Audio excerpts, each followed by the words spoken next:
রাম ও নারায়ণ রাম। প্রিয় গুরু ভাই বোনেরা, আবার আপনাদের কাছে ঠাকুরের তত্ত্বের ডালি নিয়ে উপস্থিত হলাম। পুরোটা শুনবেন, শেষে পুস্তক সূত্র বলা আছে। ভালো লাগলে সাবস্ক্রাইব করে দেবেন। রাম ও নারায়ণ রাম। ঠাকুরের শ্রীচরণে শতকোটি প্রণাম জানিয়ে শুরু করছি। রাম ও নারায়ণ রাম।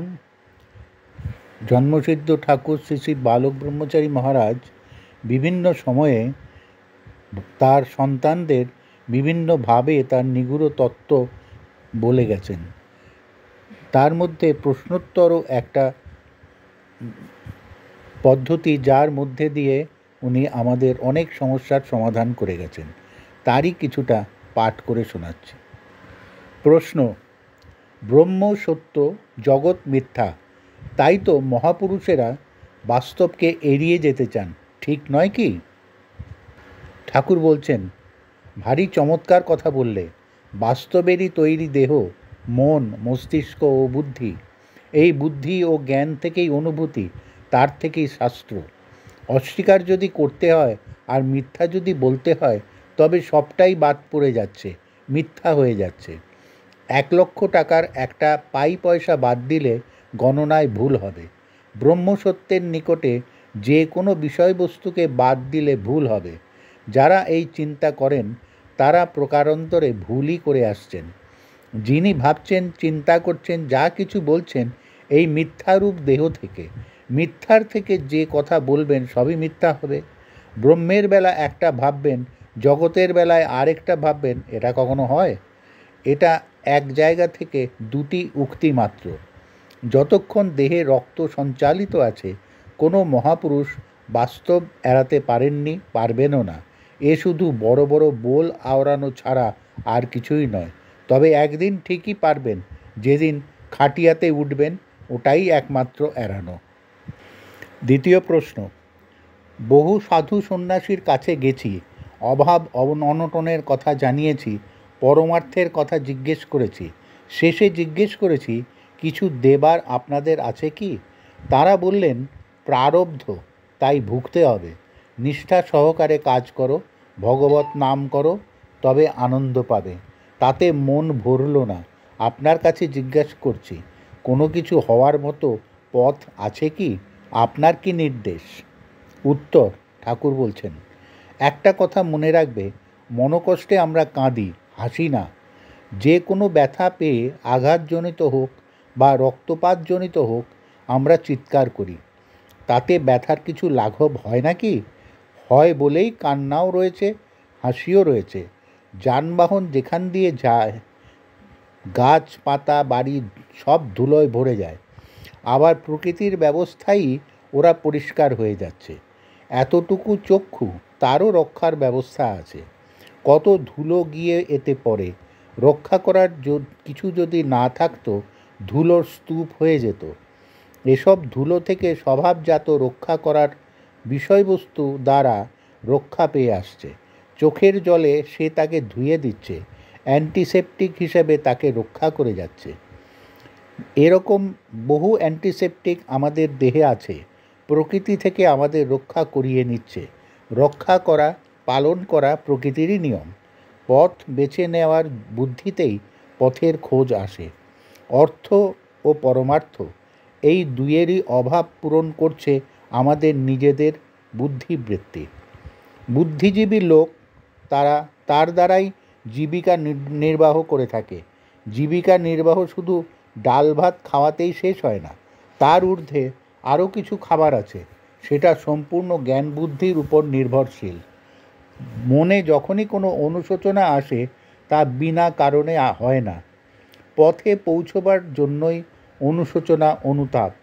শরীরের চুলকানির সাথে সাথে আমাদের হাত পা অঙ্গুলিগুলি সেইভাবে নড়তে থাকে। যতক্ষণ পর্যন্ত না চুলকানি দমন করতে পারি, নখ অস্ত্র ব্যবহার করি। তবে দেখা যাচ্ছে এই অস্ত্রগুলো বিশেষ প্রয়োজনেই হয়েছে। প্রয়োজনের সাথে সাথে মিটিয়ে দেওয়ার ব্যবস্থা যখন প্রকৃতি প্রদত্ত দান, সেখানে ভাববারই প্রয়োজন হয় না। ভাববার মতো ভাবনা যখন তোমার মধ্যে রয়েছে, তখনই ভাবতে হবে ওটা অঙ্গস্বরূপ। অভাবের মূলেই যে ভাবনা। তাই অভাবগুলো ফুলফিল না হওয়া পর্যন্ত ভাবনার মাত্রা ক্রমশই বেড়ে চলেছে। সেই অভাবগুলো পরিপূর্ণ হওয়ার জন্যই এই ভাবনা। সময় মতো, সময় অনুযায়ী ঠিক ফুলফিলমেন্ট হয়ে যাবে। 8 বছরের বাচ্চা 60 বছরের পিতাকে বলছে, আমার চুল পাকছে না কেন, বলে কাঁদতে আরম্ভ করে দেয়। পিতা তাকে বলেন, আমার মাথায় যখন পাকা চুল দেখছো, সময় মতো তোমারও পাকবে, তাই অযথা কেঁদে তোমার লাভ নেই। পূর্বজন্মের ফলে বা প্রারব্ধে কি করেছো, কি ছিলে, সেসব কথা বলতে আমি নারাজ।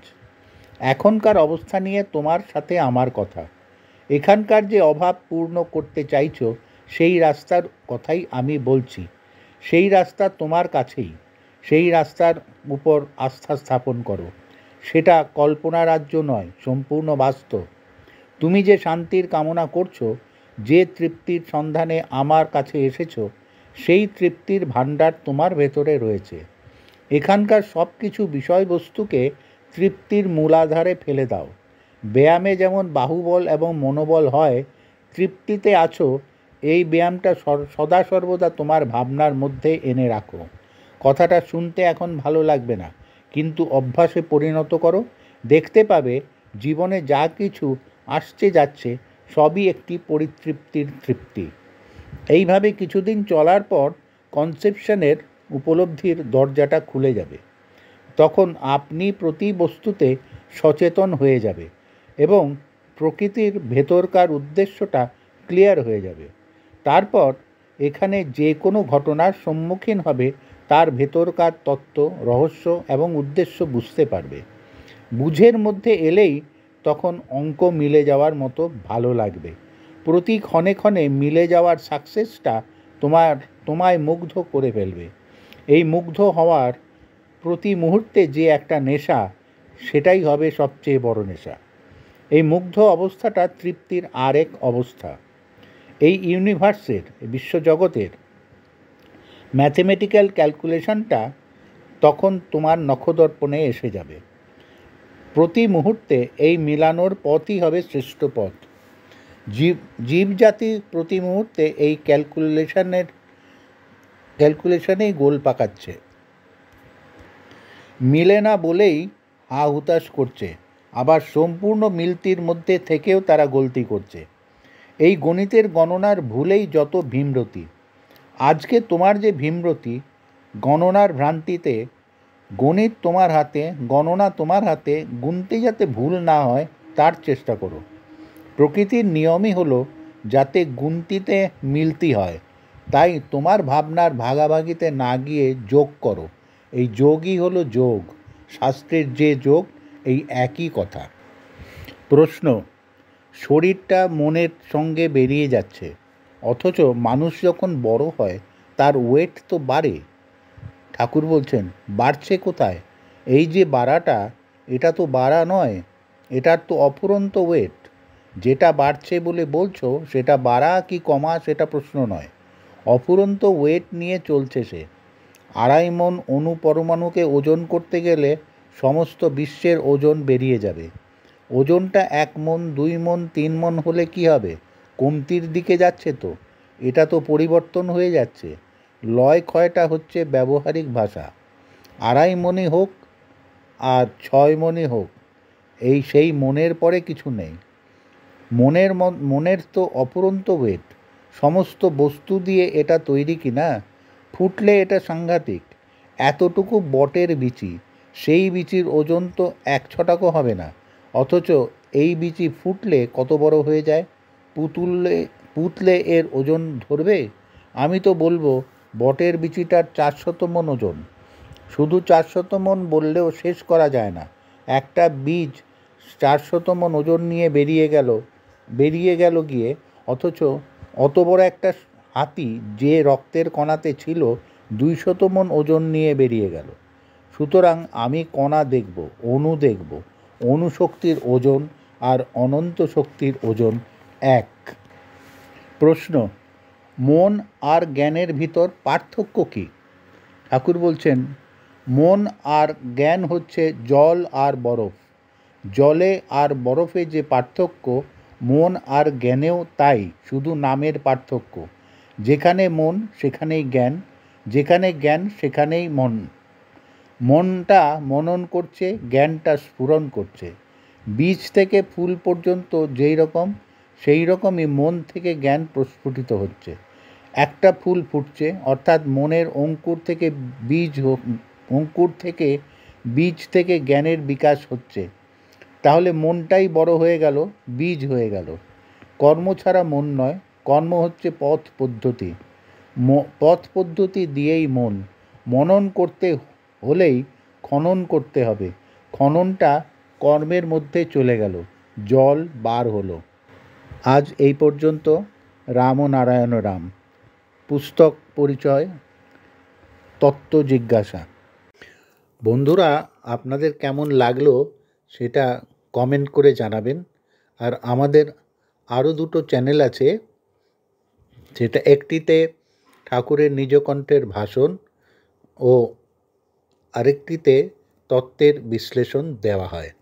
সেই লিঙ্ক দুটো ডেসক্রিপশন বক্সে দেওয়া আছে। রাম ও নারায়ণ রাম।